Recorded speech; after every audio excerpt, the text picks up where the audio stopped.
12월 25일을 이제 예수님이 탄생하신 날로 크리스마스라고 지내고 있습니다. 지난번 트럼프 대통령 전에 오바마 대통령 시절에는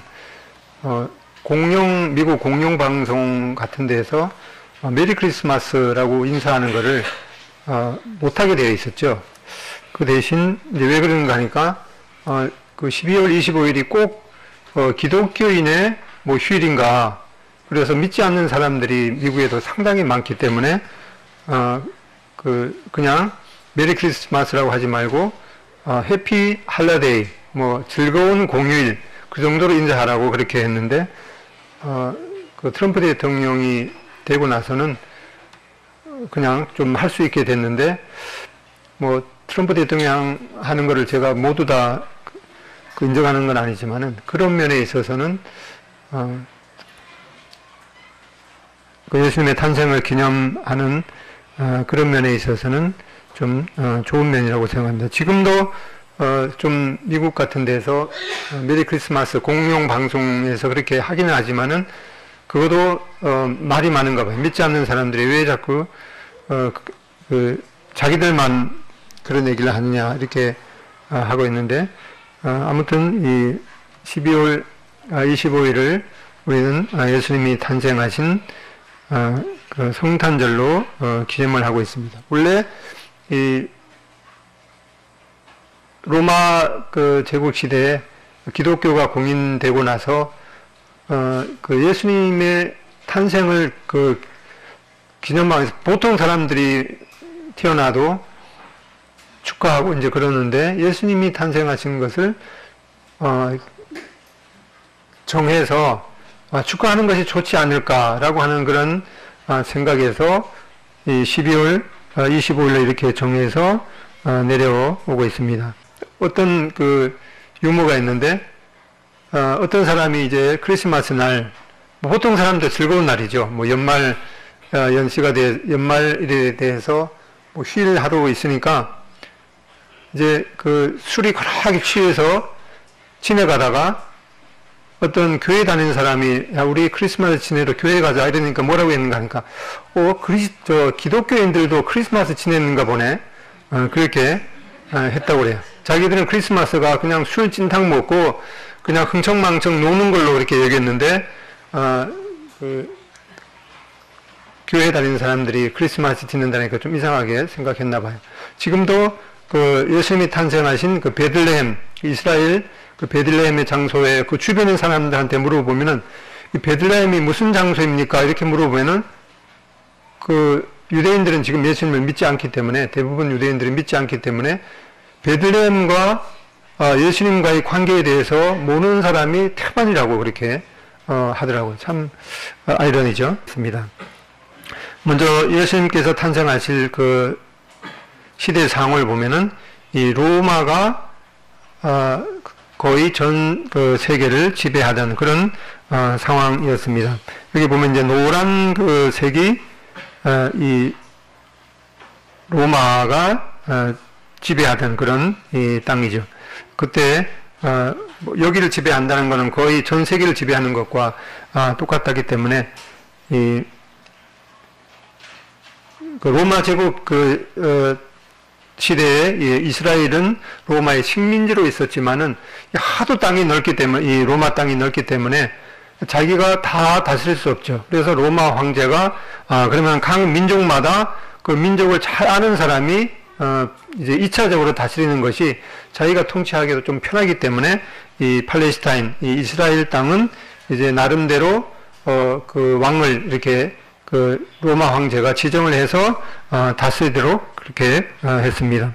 그래서 유대인들은 이제 각 흩어져 있는 지역마다 이렇게 회당을 지었습니다. 원래 이게 회당이 지금은 다 무너졌기 때문에 그 당시에 회당의 모습이 어떠한 모습이었을까, 그걸 이렇게 부서진 건물 잔해 이런 거를 보면서 이렇게 그린 이 그림입니다. 여기가 이제 가버나움에 있는 회당 모습을 그림으로 그렇습니다.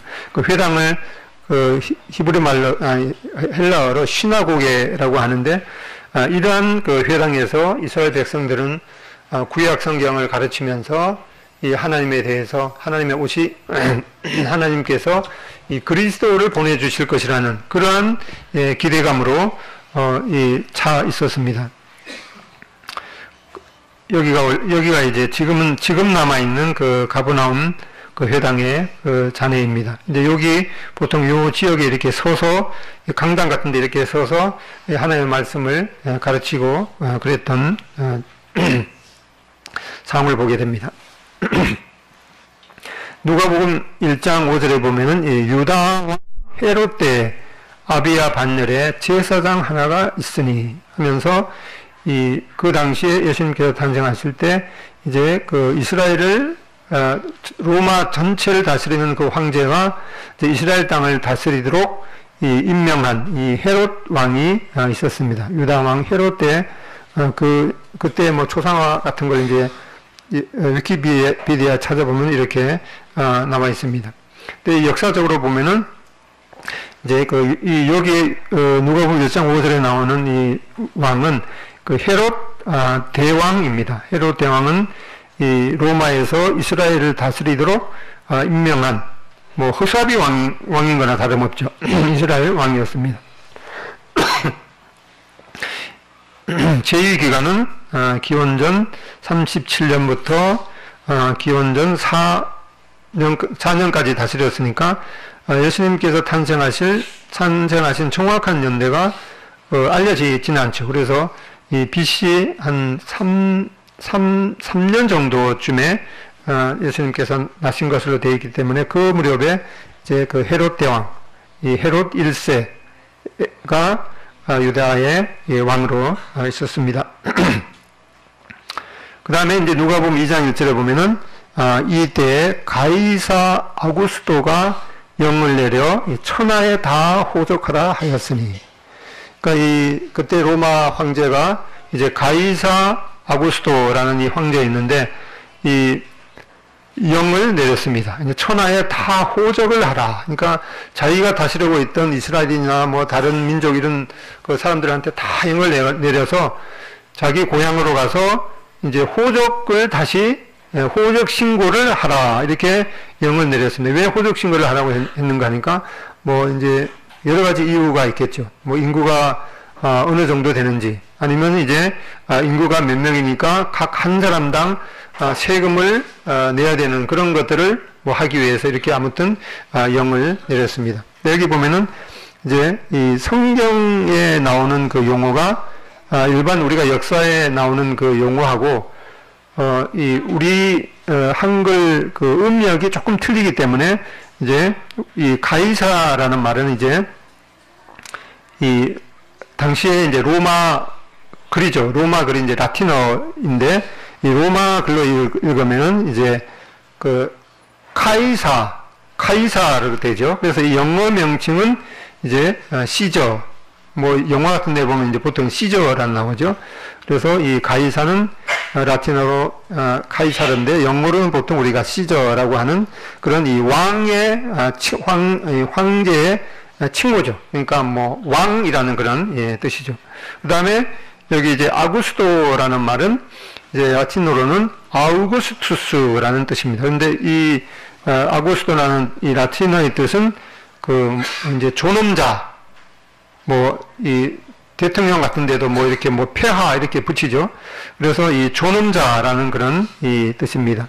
그래서 그때 예수님께서 나실 때 그 로마 황제 이름이 가이사 아구스토인데 이 역사책에 찾아보면은 이 사람은 공식 명칭이 길기도 하네요.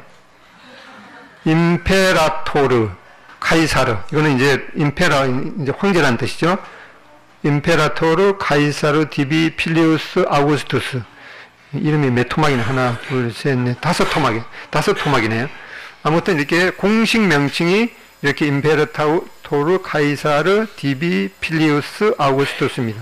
이 사람이 이제 로마를 기원전 27년부터 AD 14년까지 다스렸습니다. 근데 이 사람의 원래 명칭이 뭔가 하니까 가이우스 율리우스 카이사르 옥타비아누스, 복도 이제 옥타비아누스라고 하죠. 이 옥타비아누스인데 원래 명칭이 이러는데, 근데 이 또 이 본명 그 전에 그 양아들로 되었는데, 양아들이 되기 전에 이름이 또 있더라고요. 근데 그 세 개까지 하려면 너무 복잡한 것 같아서 이 두 개만 해도 복잡한데요. 아무튼 이제 그 본명이 옥타비아누스였는데, 이제 황제가 된 후에는 이제 그 아우구스투스로 이제 존엄자라는 그런 이름으로 이제 바뀌었습니다. 근데 왜 이러한 역사를 보게 되는가 하니까, 특히 이제 로마에 관한 그런 그 역사, 뭐 3도 정치, 2도 정치 그런 걸 보면은 사람 이름이 하도 길게, 동일한 사람인데도 사람이 이렇게 이름이 바뀌죠. 옥타비아누스였다가 나중에는 이제 아우구스투스로 됩니다. 이름이 이렇게 하도 복잡하기 때문에 이 로마의 그런 역사를 공부하기가 더 쉽지 않은 것 같아요. 아무튼 이러한 걸 왜 그 역사를 이렇게 보는가 하니까, 이 성경에 나오는 이 내용이 그냥 지어낸 얘기가 아니라 분명한 이 역사 가운데 있었던 사건을 기록한 이 사실임을 우리가 다시 한번 확인하는 의미에서 이렇게 그 역사를 통해서도 이렇게 보게 됩니다. 그 이탈리아 가면은 그 박물관에 이 가이사 아구스토의 그 이 형상이 이렇게 있습니다. 이 사람이 이제 그 가이사 아구스토가 영을 내려서 천하로 다 호적하라 이렇게 했습니다. 근데 당시만 해도 이제 예수님의 육신의 부모인 요셉과 마리아는 이제 나사렛에 살고 있었는데, 원래 고향이 이 베들레헴이죠. 왜 베들레헴인가 하니까, 이제 다윗이 이 베들레헴에서 그 통치를 했었죠. 그렇기 때문에 이 예수님의 육신의 부모인 이 요셉과 마리아의 이 원래 고향이 베들레헴입니다. 그런데 이제 나사렛에 살고 있었기 때문에 이제 그 호적하러 가려고 하면은 이제 본적지로 가야 했습니다. 그래서 여기 나사렛에서 베들레헴으로 이제 가야만 했습니다. 근데 거리가 여행한 거리가 약 150km 정도 됩니다. 근데 여기서 대전 너머죠. 대전 너머까지 그 여행을 하게 되는데, 뭐 그때 뭐 KTX 사고 나는 뭐 KTX 있었던 것도 아니고 대체로 낙타나 이런 걸로 타고 갔겠죠. 근데 이 만삭이 된 이 마리아가 그 KTX도 아니고 뭐 낙타를 타고 가는 이 150km를 타고 가자면은 상당히 아주 그 힘든 그런 상황이었습니다. 중간에 가다가 뭐 하룻밤 뭐 지내고 가야 되는지, 하여튼 그런 상당히 먼 거리를 가야 되는데, 왜 지금 이러한 이 마리아 입장에서 보면 상당히 그런 귀찮은 일입니다. 얼마나 귀찮겠어요. 그냥 집에서 집안에서 이 나사렛 집에서 그 아기를 낳아도 힘든 상황인데, 이 150km나 되는 이런 거리를 낙타를 타고 가야 되는 그런 아주 상당히 귀찮은 그런 일인데, 이러한 이 상당히 귀찮은 이런 일을 통해서 이 하나님의 역사와 하나님께서 예언하신 그런 말씀이 1.1핵이라도 어김없이 이제 성취되는 그런 이 과정입니다. 그래서 우리가 매일매일 뭐 어제가 오늘 같고 또 내일이 오늘 같으리라는 그런 쳇바퀴 도는 그런 인생 같이 많은 그러한 이 귀찮은 일을 성실하게 임하는 그런 과정에서 하나님의 놀라운 역사가 성취되는 그런 것임을 보게 됩니다. 이것이 이러한 영을 내려는 것이 우연이 아니라 예수님 이 구세주가 그리스도가 탄생하는 것은 이 베들레헴에서 탄생하셔야 되는 그런 예언이 이제 성취되어야만 하기 때문에, 이 나사렛에서 만약에 이 마리아가 아기를 낳았다 그러면은 그 아기는 성경에서 예언한 이 그리스도가 이제 아닌 것이죠. 그래서 그 말씀을 성취하기 위해서는 이제 마리아는 이 귀찮은 이 여행을 해서 베들레헴까지 가야 했습니다. 네, 또 이제 누가복음 3장 1절에 보면 또 다른 황제의 이름이 나오게 됩니다. 성경에 나오는 한 문장 또 한 단어는 그것이 의미 없이 쓰여진 것이 없기 때문에 이러한 역사적인 이러한 인물도 잘 관찰하는 것이 필요하겠습니다.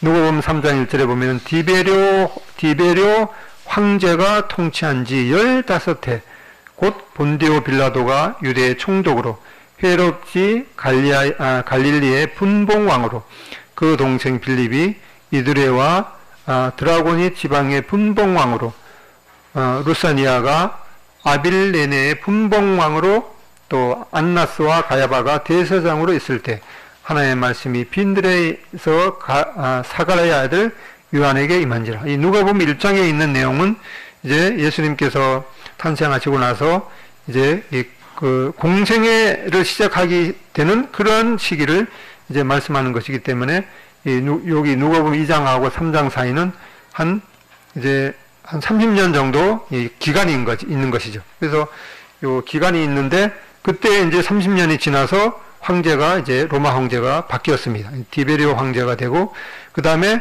이제 유대 땅은 이제 여러 분봉왕이 나누어서 다스리게 됩니다.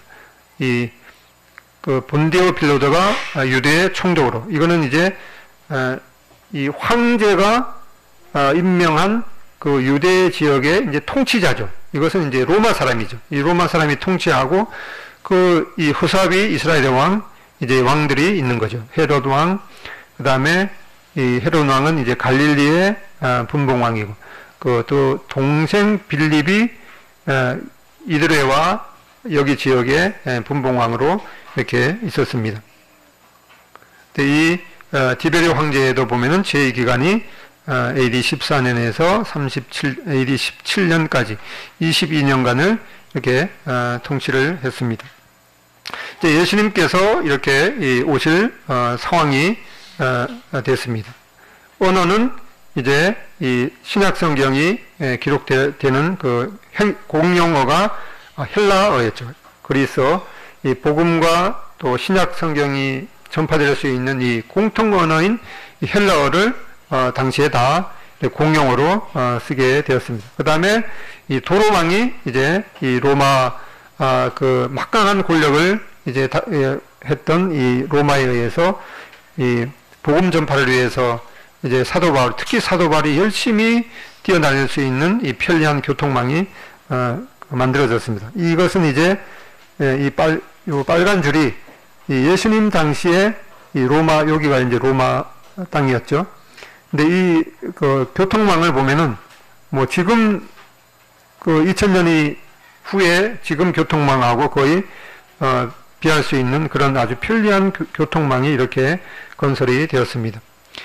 지금도 이 이탈리아나 이런 데 가보면 이렇게 도로가 지금도 이렇게 남아있죠. 여기 까만 이렇게 납작한 그런 까만 돌로 이렇게 도로를 깔았는데 이렇게 도로를 까는 그 당시에 방법을 보면 이러한 것이 있습니다. 그래서 이제 모든 길은 로마로 통한다. 여기 이제 모든 길이 로마로 이렇게 통하게 되죠. 그렇게 편리한 교통망이 세워져서 이제 특히 이 사도 바울이 이 로마가 깔아놓은 이 도로를 달리면서 복음을 전파하게 되는 그런 환경이 조성되었습니다. 그리고 이제 사람들 마음 가운데는 아주 소망이 없는 그런 상황 가운데서 이제 구약에 약속한 그리스도만이 우리의 소망이다라는 그런 그리스도를 기다리는 이런 간절한 소망이 그들 마음 가운데 있었던 것을 보게 됩니다. 지금도 로마에 가보면은 당시에 신전들이 상당히 많았죠. 이 사람들은 뭐 어떤 경우에는 이제 알지도 못하는 그런 신전을 만들어서 그 신에게 경배하는, 그렇지만은, 진정한 인생의 문제를 해결하지 못하는 그러한 아주 곤고한 심령 상태에 바로 이제 예수님이 오시게 되었던 것을 보게 됩니다. 이제 때가 차서 이제 예수님께서 오신 것을 보게 됩니다.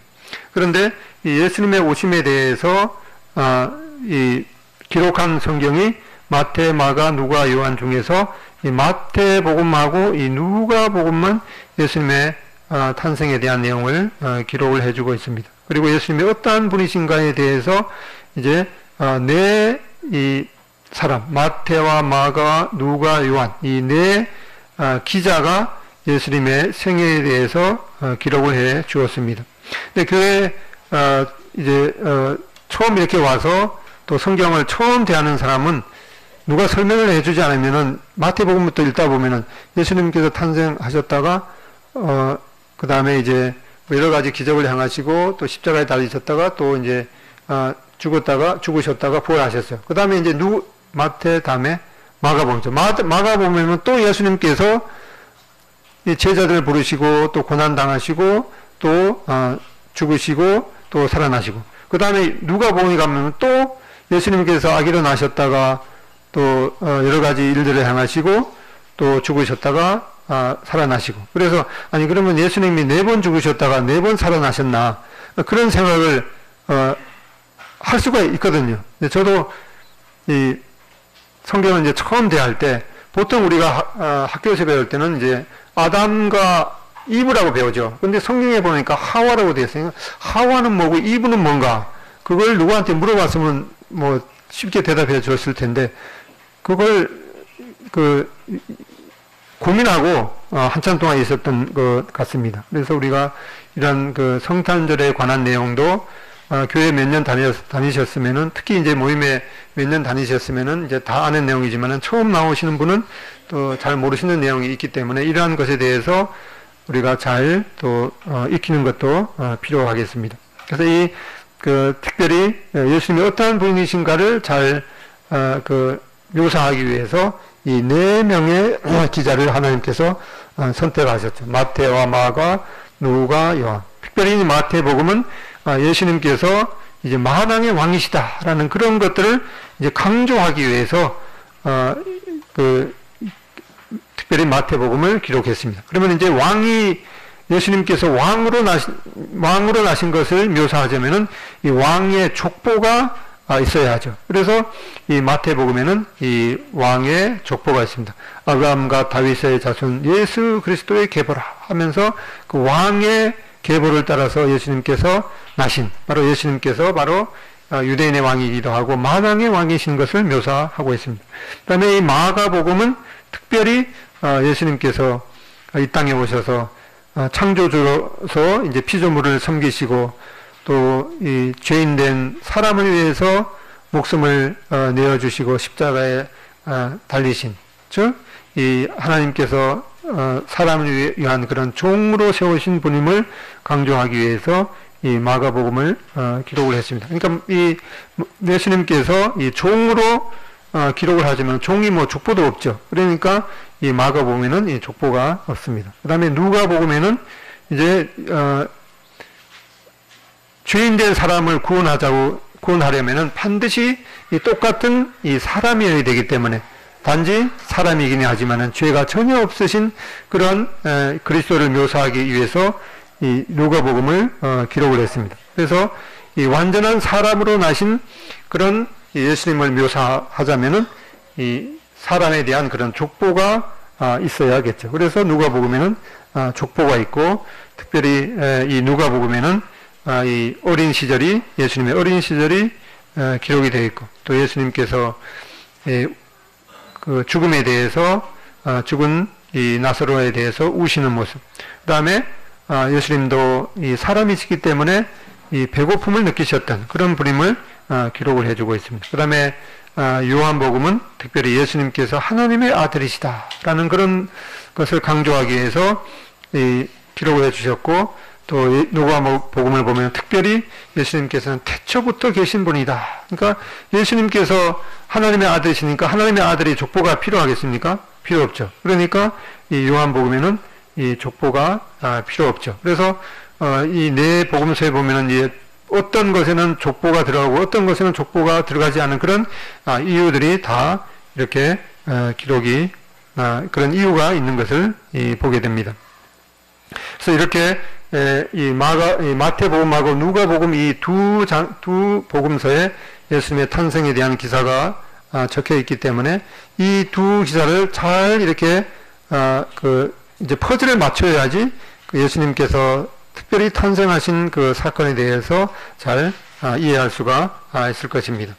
그래서 특히 이제 마태복음을 기록한 이 마태는 이 유대인이었죠. 그래서 유대인들에게 유대인의 왕이요 만왕의 왕으로 증거했습니다. 그다음에 마가복음을 기록한 이 마가는 특별히 이 로마인인데 특별히 로마인들에게 이 정복과 이 권력을 지닌 로마인들에게 이 종 대신 예수님을 증거했습니다. 그다음에 이 누가복음을 기록한 누가는 헬라인이죠. 그래서 헬라인들에게 지혜와 예수를 추구하는 이 헬라인에게 완전하신 사람의 아들이신 예수님을 묘사했습니다.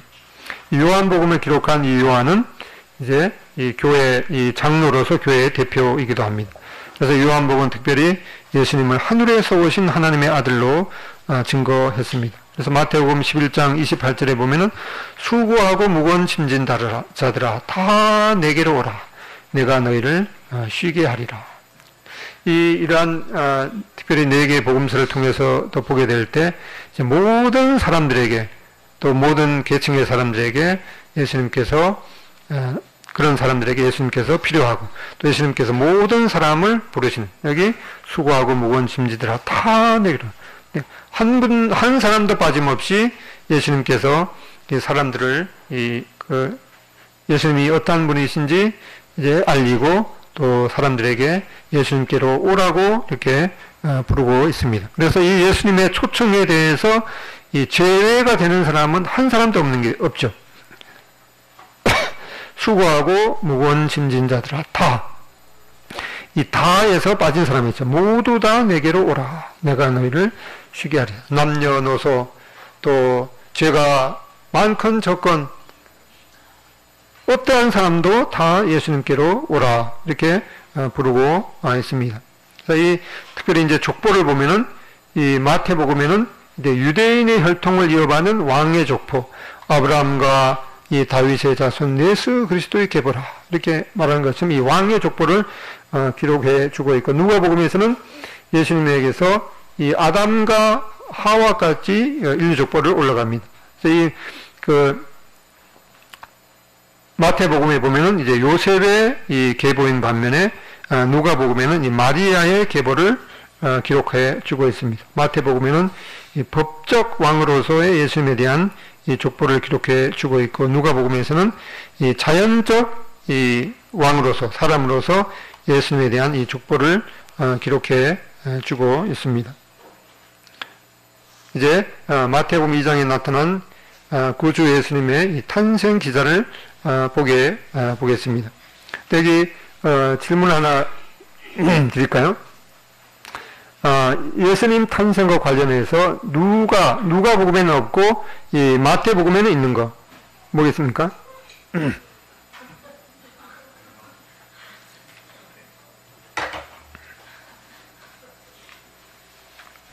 간단하죠. 뒤에 앞에 거만 뒤에 거는 누가복음에 나오는 거고 앞에 거는 마태복음에 나오는 거죠. 근데 우리가 그림 같은 데 보면은 크리스마스 카드와 관련해서 제일 흔한 그림이 이제 예수님께서 말 구유에 이렇게 누워 계시고 그 옆에 누가 있습니까? 동방박사들이 있죠. 근데 그게 사실이 아닌 걸 이제 좀 보도록 하겠습니다. 마태복음 2장 11절에 보면은 이제 집에 들어가 아기와 그의 어머니 마리아가 함께 있는 것을 보고 엎드려 아기께 경배하고 보배압을 열어 황금과 유황과 모략을 내물로 드리니라. 여기 집에 들어갔을 때는 이 동방박사들이 예수님을 찾아왔을 때는 집에 들어가니까 말구에 가서 예수님을 본 것이 아니라 집에 들어가서 아기인데 여기 아기는 조금 자란 아기입니다. child라고 되어 있죠. 그래서 예수님께서 탄생하실 때는 이제 그 옆에 있던 이 목자들이 말구에 간 것이고 이 동방 박사들은 이제 한참 지나서 갔기 때문에 그때는 이제 예수님께서 말구에 계신 것이 아니라 이제 집에 들어가서 계셨던 것을 보게 됩니다. 그리고 우리가 이 구절에서 한 가지 우리가 명심 살펴봐야 될 것은 이제 동방 박사들이 어머니 마리아 아기 예수님과 그의 어머니 마리아와 함께 계셨지만은 이 동방 박사들은 오직 이 아기 예수께만 경배했던 것을 보게 됩니다. 그래서 이 마리아를 우상시하는 그런 것들은 이 성경과 관련 없는 그런 내용인 것을 보게 됩니다. 그리고 또 한 가지 물어보면 답이 나왔네요. 동방 박사 몇 사람 뭐가 됐네? 몇 사람이 왔겠습니까? 동방 박사 몇 사람이? 보통 이제 세 사람 이렇게 나옵니다. 왜 그런가 하니까 황금과 유황 모약 하나하나씩 가져왔을 거다. 이렇게 하는데 몇 명이 왔는가는 성경에 없고 그냥 이 박사들입니다. 박사들이라는 거는 두 사람 이상이죠. 이제 두 사람 이상이 되는지 세 사람이 되는지 이제 잘 모르겠죠. 근데 이 무엇을 타고 왔는가? 이것도 뭐 낙타를 타고 왔는지 뭐 KTX를 타고 왔는지 이런 거는 이제 기록이 없는 것이죠. 그래서 그리고 또 한 가지는 동방 박사들이 계속해서 배를 따라서 왔는가? 보통 영화에 보면은 그 동방 박사들이 계속 이렇게 따라가다가 딱 발견행을 나오는데 처음에 예수님께서 탄생하신 것을 동방 박사들이 딱 확인하고 그때서야 이제 예수님 유대인의 왕으로 그리스도가 나셨다라는 그런 이제 말씀을 이제 확인하고 여행을 이제 떠나기 시작한 거죠. 그래서 이 바벨론에서 이 유대 땅까지 오려면은 뭐 한 거의 1000km 정도 이렇게 와야 되기 때문에 뭐 비행기를 타고 와도 몇 시간이 걸리는데 그 당시에는 아마 몇 개월이 걸렸던 그런 상황인 것을 보게 됩니다. 마태복음 2장 2절에 보면은 유대인의 왕으로 나시니가 어디 계시냐? 우리가 동방에서 그의 별을 보고 그에게 경배하러 왔노라 하니. 그러니까 이 동방에서 별이 났을 때는 그걸 보고 이제 이 강 건너 산 넘고 강 건너서 이제 몇 달이 걸쳐서 이렇게 왔습니다. 그러니까 이제 예루살렘에 와서 이제 동방 박사들이 유대인의 왕으로 나신 이가 어디 계십니까? 이렇게 물었습니다. 그런데 이 세 사람이 이렇게 물었는 상황에 대해서 그 동네가 발칵 뒤집힌 상황이 아니고 아주 이 두 사람 이상, 세 사람, 뭐 많은 동방 박사들이 온 상황인 것도 우리가 생각할 수가 있습니다. 그래서 이 요약을 해보면은 예수님이 탄생하는 그 순간에 이 동방 박사들이 별을 보았습니다. 이 민수기 24장 17절에 있죠. 그 다음에 이 페르시아에서 예루살렘까지 걸리는 이 거리가 한 1000km 정도 되기 때문에 최소한 6개월, 많게는 2년까지 이렇게 걸리게 되었습니다. 그래서 동방 박사들이 베들레헴에 도착했을 때는 예수님은 구유에 계신 것이 아니라 아까 봤던 것처럼 집에 들어가서 경배했다라는 것을 보게 됩니다. 마태복음 2장 7절 이에 헤롯이 가만히 박사들을 불러 별이 나타난 때를 자세히 묻고, 이제 헤롯도 이제 유대인의 왕으로 누가 나셨다고 그러니까 자기의 권좌를 위협할 다른 사람이 나타났구나 하고 이제 위협을 느껴서 이 헤롯도 자세히 물어가지고 그때를 표준으로 해서 2살 아래 어린아이들은 다 죽이도록 이렇게 명령을 했죠. 이런 걸 보면은 이 헤롯이 이 상황을 나타나는 때를 자세히 물으니까 별이 나타나는 때가 언제였지? 그러면은 한 2년은 정도 되었을 거야 하면서 그 2살 아래의 어린아이를 다 죽이도록 했던 것을 보게 됩니다. 그 다음에 누가복음 2장에 나타난 기사를 보면 아까 봤던 것처럼 이 누가복음은 이 사람의 아들이신 예수님에 대해서 설명을 하기 때문에 이 사람의 혈통, 즉 이 마리아의 혈통을 말씀하고 그 위에는 이제 아담, 까지 이렇게 올라가는 것을 보게 됩니다. 누가복음 2장 5절로 7절에 보면은 누가복음에는 바로 이제 구유에 누이신 예수님을 보게 되고 또 목자들이 있습니다. 예수님은 바로 유대 베들레헴 마을 구유에서 탄생했습니다. 들밖에 있는 목자들에게 어떠한 일이 일어났는지에 대해서 말씀하고 있습니다. 누가복음 2장 16절에 보면은 이제 목자들이 빨리 가서 마리아와 요셉과 구유에 누인 아기를 찾아서, 아까 마태복음의 그 아기는 조금 자란 차일드인데 여기 누가복음에는 아주 어린 며칠 바로 난 거죠. 그 갓난 아기죠. 갓난 아기 이 베이비를 찾았다라고 하는 것을 보게 됩니다. 이제 전체 그 퍼즐을 맞추어 보면은 어느 날 페르시아의 하늘에 밝은 별 하나가 나타났습니다. 이걸 이제 동방박사들이 보고 메시아께서 베들레헴에 탄생하셨구나라고 하면서 이제 동방박사들이 이제 그 별을 보고 먼 여행을 떠나게 됩니다. 거리가 한 1000km 정도 되는 것이죠. 그때 바로 이 시기에 베들레헴 지경 들밖에 있던 목자들은 그들을 둘러 비치는 영광의 빛을 보고 이제 천사의 음성을 듣습니다. 오늘날 다윗의 동네에 구주께서 탄생하셨다라는 이제 음성을 듣고 이제 곧바로 구유에 누이신 아기 예수님을 찾아가게 됩니다. 그 후에 이제 많은 시간이 흘러서 뭐 2달, 3달, 아니 뭐 많게는 2년 정도 이제 걸려서 동방에서 출발했던 박사들이 예루살렘에 도착을 하게 됩니다. 어느 장소인지 몰라서 이 사람 저 사람한테 물어봤습니다. 그러니까 이제 소동이 이제 벌어졌습니다. 그때야 이제 선지자들이 구약 성경을 찾아서 민수기 24장 17절에 보면은 바로 이 그리스도께서 유대 베들레헴에서 나신다는 그 말씀을 찾아서 이제 그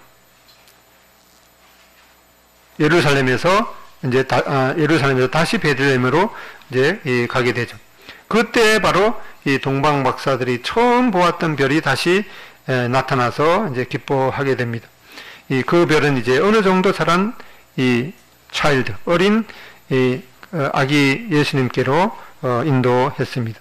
동방 박사들은 이제 마국간이 아닌 이제 방에 들어가서 예수님께 황금과 유황과 모약을 드리게 됩니다. 이 자리에는 목자들이 없었던 것이 당연한 것을 보게 됩니다. 이 성탄을 맞는 우리의 이 자세에 대해서 이사야서 9장 6절 보겠습니다. 이사야서 9장 6절 다 같은 목소리로 읽겠습니다. 이사야서 9장 6절 시작.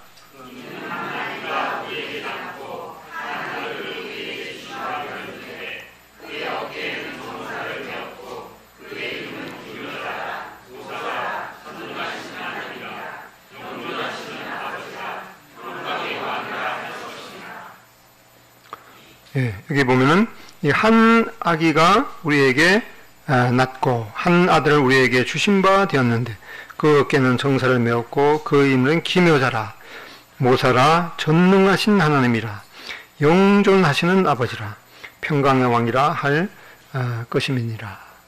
여기 그 한 아기가 우리에게 낳다. 이 예수님께서 여기 이사야는 예수님께서 오시기 700년 전에 이렇게 예수님의 탄생에 대해서 미리 예언한 말씀입니다. 근데 이 예언이 반드시 이루어지는 말씀이기 때문에 그걸 그냥 낳을 것이다 이렇게 말하는 것이 아니라 이 한 아기가 우리에게 낳다라고 하는 그런 말씀을 보게 됩니다.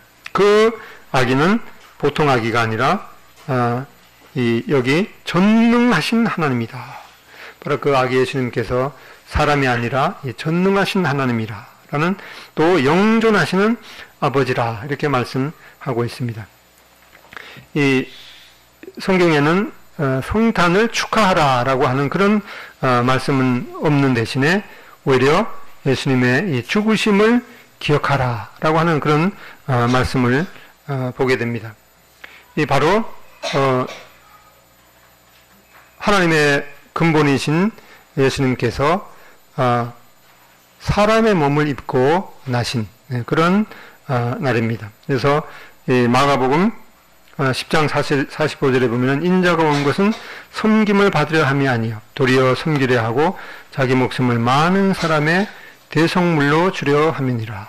이 예수님께서는 원래는 영원 전부터 계신 분이신데 사람의 그 하나님께서 사람의 몸을 입고 이 땅에 사람을 구원하시기 위해서 오신 것입니다.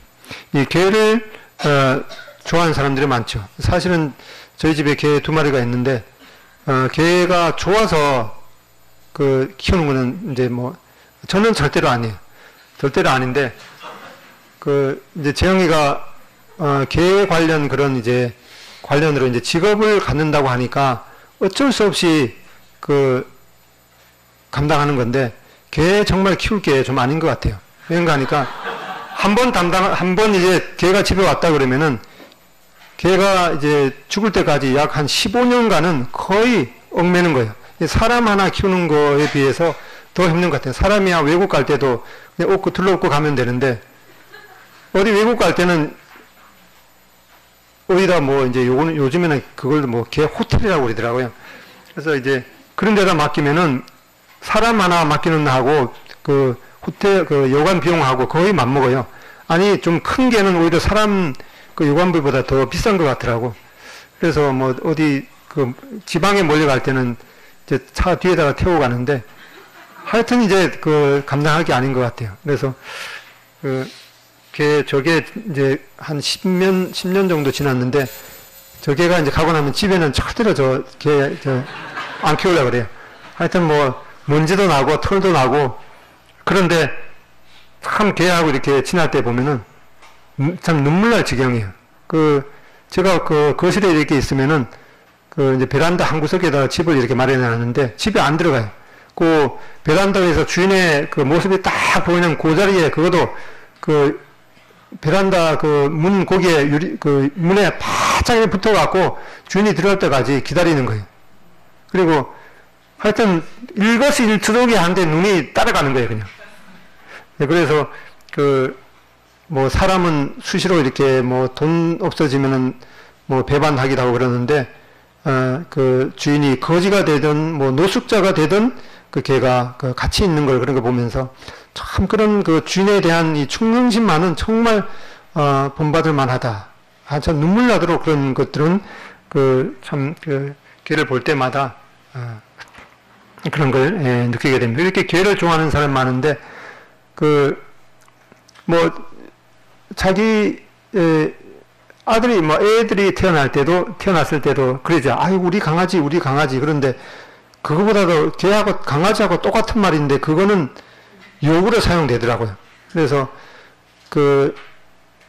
개를 아무리 좋아하는 사람이라도 하루만이라도 아니 1시간만이라도 한번 개가 돼 보십시오. 그러면은 정말 이제 개 같은 소리 하지 말라고 이제 아마 그럴 겁니다. 그런데 바로 이 사람이 개가 되는 것보다도 더 이 치욕스러운 더 힘든 그런 일을 바로 예수님께서 이 창조주가 이 피조물이 되는 뭐 사람하고 개야 같은 피조물이지만은 이 창조주가 피조물의 모습을 입고 오신 이 성육신 사건은 정말 지금 만약에 뭐 어디 개가 이렇게 태어났는데 개 얼굴이 사람 같아 생겼다 그러면은 그것이 완전히 해외 토픽감이더라고요.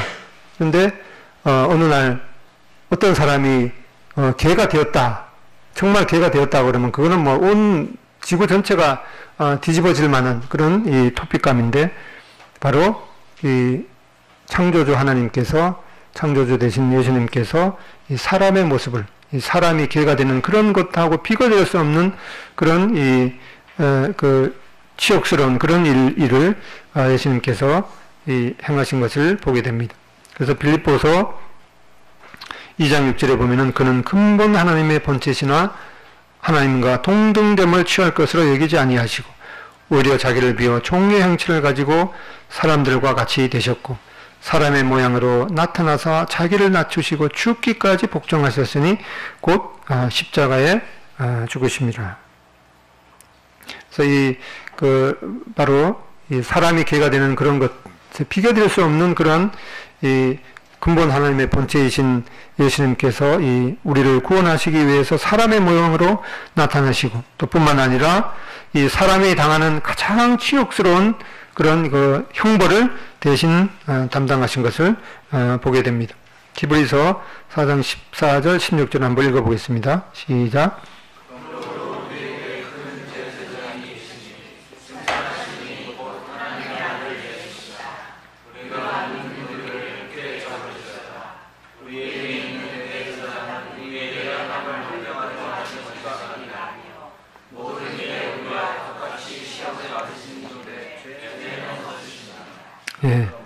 예.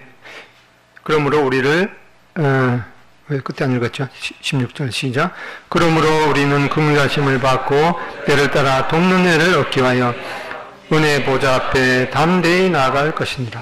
바로 예수님께서, 창조주 되신 예수님께서 사람이 되신 것은 사람의 모든 연약과 고통과 또 질병과 배고픔 또 슬픔 이런 것들을 다 체험을 하셨기 때문에 우리가 이러한 예수님 앞에 은혜를 얻기 위해서 이 은혜의 보좌 앞에 담대히 나갈 수 있는 것을 말씀하고 있습니다. 그래서 보통 이 성탄 이렇게 하면은 부처에 대해서도 탄생 이런 걸 붙이죠. 근데 이 석가모니는 그냥 원래는 없다가 그 어머니 뱃속에서 생겨나신 것이죠. 근데 이 예수님에 대해서 탄생이라는 말을 쓰기에도 조금 이제 다른 것이죠. 예수님께서는 원래부터 계셨고 원래부터 하나님으로 계신 분인데 이 다른 모습으로 나타난 것이지 없던 것에서 생겨난 것이 아닌 것을 보게 됩니다. 그래서 이 성탄이라는 말 대신에 성육신, 바로 예수님께서 육신의 몸을 입고 이 이룰 성자죠. 육신의 모습을 이룬 그런 면들을 생각해 보게 됩니다. 미가서 5장 2절에 보면 베들레헴 에브라다야 너는 유다 족속 중에 작을지라도 이스라엘을 다스리는 자가 너에게서 내게로 나올 것이라. 그의 근본은 상고에 영원에 있느니라.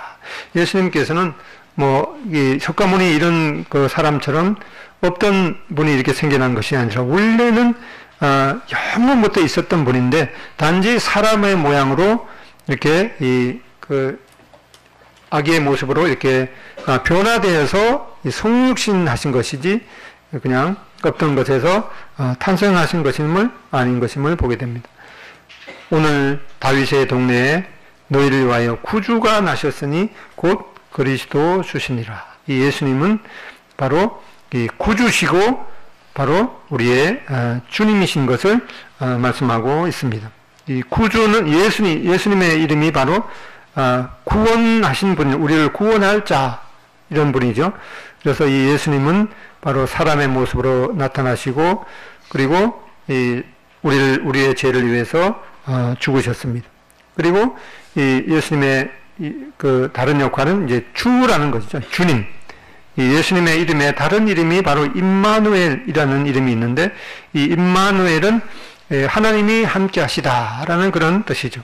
그래서 예수님은 바로 이 하나님이시고 그리고 이 하나님의 능력으로 죽은 자 가운데서 이제 부활하셨습니다. 그래서 우리가 예수님을 믿는다는 것은 바로 예수님을 우리의 구주요 주님이시라고 말씀하기 때문에 우리를 예수님을 믿는다고 하는 것은 예수님을 구주와 주님으로 마음에 모시는 것입니다.